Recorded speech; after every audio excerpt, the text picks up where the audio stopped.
Chapter 3. 182. The Crushing. Laying on the soft grass, Sonny felt his body grow heavier, and heavier still. The island continued to rise into the sunlit sky, and with each minute, the crushing pressure became slightly more unbearable.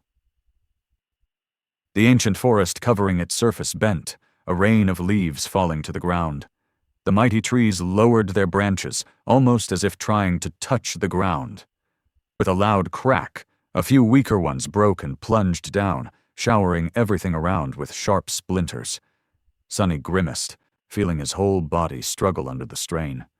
He could still move and breathe without too much trouble, at least for now. Soon, the island would rise high enough to make any kind of movement almost impossible. And if he was especially unlucky, it would continue to ascend, eventually making it hard to even inhale. Hopefully the chains would draw taut long before that. The skies above the chained isles were beautiful, but also forbidden. Nothing could survive their crushing embrace. Neither humans, nor nightmare creatures, nor anything else. Well, except for one thing.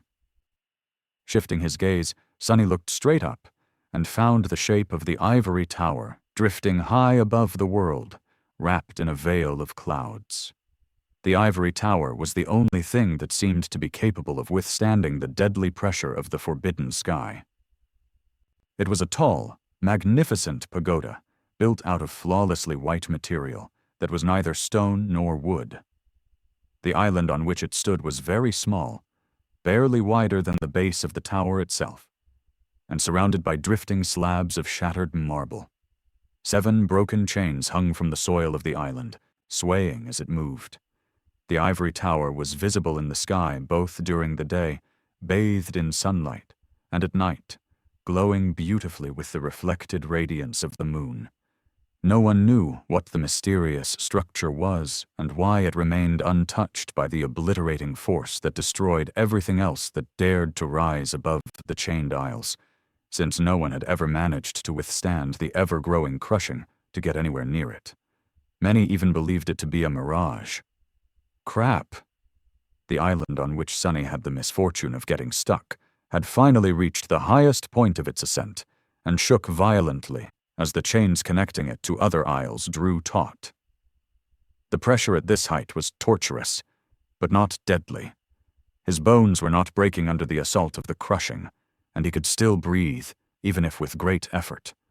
It would have been better if Sonny could wrap the second shadow around his body, but he didn't want to appear too strong in front of Master Roan. Speaking of the devil, the mighty rider chose that exact moment to speak. His voice sounded a little strained. "Hey, Sunless, can you breathe all right?" Sonny gritted his teeth and struggled to speak. In the end, all he could manage was an affirmative grunt. Good. This is actually not that rough as far as crushing goes. If we rose by another 100 meters, though, even I would be having a bad time." "Good to know." At this point, Sonny was regretting that they had not climbed on the Griffin and dove into the sky below. The Chained Isles was a dangerous place, and the nightmare creatures living on them were fearsome and powerful beyond belief. However, the creatures living under the islands were much, much worse.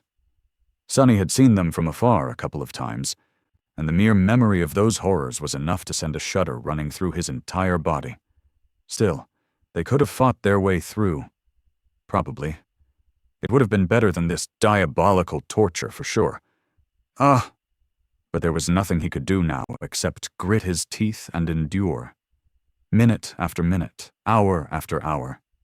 Sonny couldn't even think properly because of how terrible the pressure of the boundless skies was. All he could do was suffer silently and stare at the ivory tower. His shadow, on the other hand, was having a great time. It didn't move, reluctant to get noticed by Master Roan, but he could feel it stare at him gloatingly. "Bastard, I'm going to wrap you around the ordinary rock and make it scream without rest for 24 hours straight. Let's see who's going to be gloating then." The shadow hesitated for a bit, then awkwardly pretended to be interested in something else and looked away. Yeah, that's right. Somewhere in the forest, another tree exploded with a loud crack. Sonny tried to turn his head to look in that direction, but it demanded too much effort.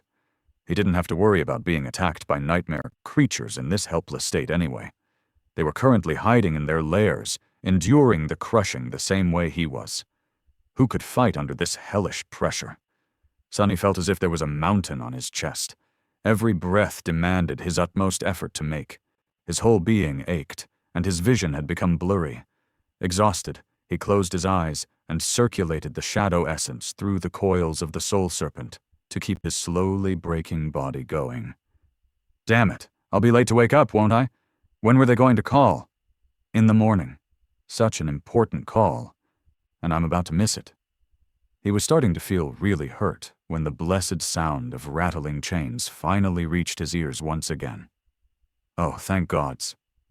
After about 4 hours, the island had finally begun to move again, entering its descent phase. Little by little, the crushing pressure began to grow weaker. Master Rowan sighed with relief by his side. The worst part is over. Just wait a little bit more, kid. You're almost there. Sonny glanced at the older man and sighed. He used to hate it when people called him kid, but not anymore, at least not as much. He just felt a little wistful. He didn't feel like a kid. Not for a long time now. Not since coming back from the Forgotten Shore. A dozen long and torturous minutes later, the island descended enough for them to move, and then slowly stand up. The crushing was over.